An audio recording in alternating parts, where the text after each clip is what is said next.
Mr. Bhutto, do you think that President Yahya should now hand over power to you? I find it difficult to answer this question here. I must return to Pakistan before I speak on it. Of course, I will speak on this matter, and the place is Pakistan.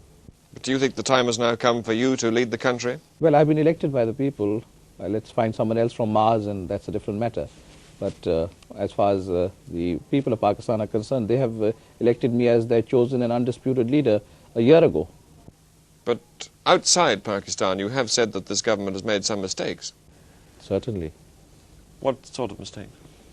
Well, coming to the present, the delay, inordinate, inexplicable delay in the transfer of power, that I think has been a fatal blunder. The power should have been transferred much earlier. To whom?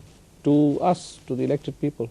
Elections were held, and the results of the elections should have been implemented so that we could have sought a political settlement.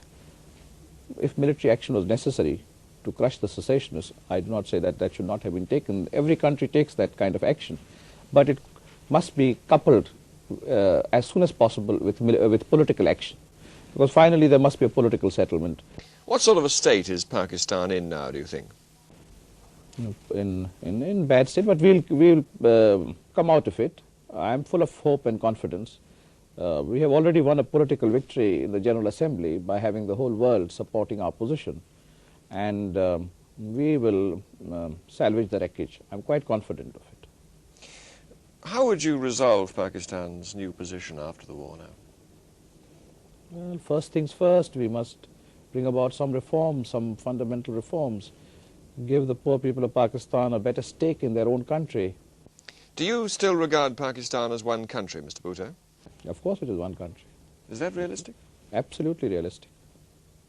What are realities? Temporary phenomena are not realities. Realities are studied in history.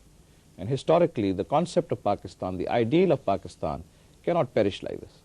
You still don't recognize that what happened in East Pakistan is an expression of popular feeling, that they really do want to be separate?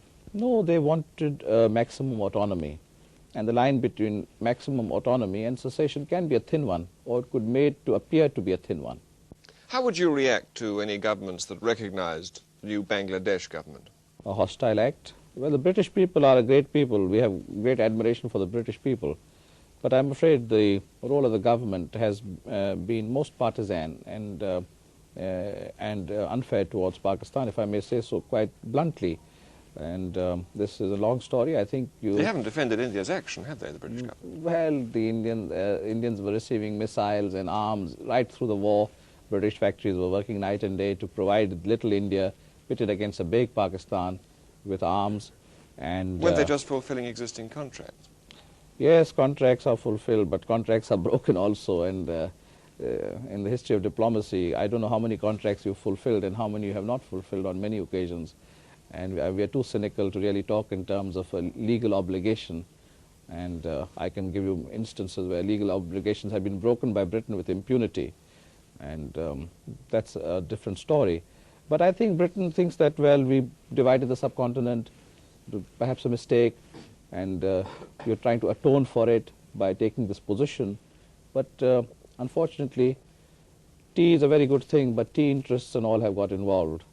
And jute interests have got involved, and commercial interests have got involved. But I don't want to say very much more because we are in Christmas time, and I wish the British people a Merry Christmas.